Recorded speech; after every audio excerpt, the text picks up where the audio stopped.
package.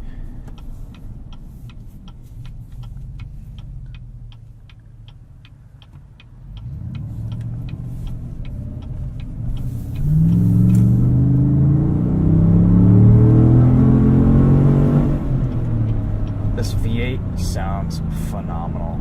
I absolutely love it. It sounds so good. It really pulls nice and hard.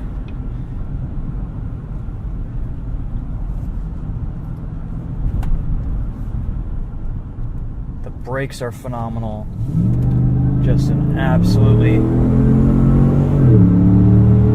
Oh yeah.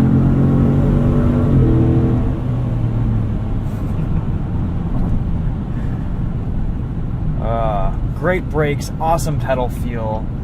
The 10-speed auto is perfect. I have no complaints about this transmission. Same transmission that's in the Camaro. It's a really good box. It responds immediately to inputs for passing on the highway. It always puts you in the right gear. It cruises at like 1,500 RPM on the highway at 70 miles an hour. It's a really good transmission. It shifts quick. It's incredibly just intuitive and does exactly what you need it to do. And like I said earlier, I love these brakes. Pretty high cornering speeds from the Tahoe. You can kind of adjust the characteristics of the handling with the throttle. Off throttle, you'll get a little bit more turn in. On throttle, you get a little understeer.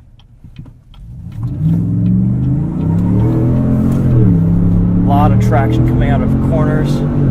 This does have a little bit of a torque vectoring electronic limited slip diff in the rear, which is pretty cool. Let's talk a little about handling. A little bit more body control, body motion than I anticipated with a magnetic ride, but it kind of lets you know that you're in a big SUV and this thing is heavy. Definitely doesn't hide its weight. It's not a system that's gonna, it's not gonna give you no body roll. It's not gonna really level out the chassis. But it is gonna create a really nice, sophisticated ride quality to this truck. And I'm a big fan of the magnetic ride. It works really well in this application. It can be... One thing I do like about this truck is that it's just a little bit, it's got a little bit of a sense of humor. It's fun to drive, and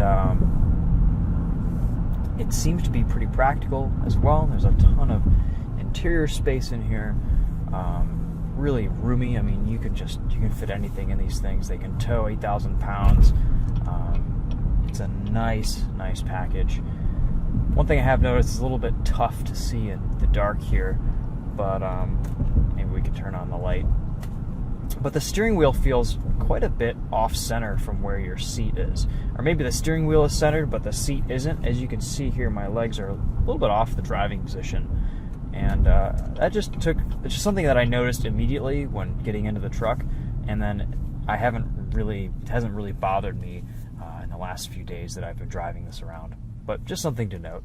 I've noticed that in the Camaro and a few other vehicles as well. So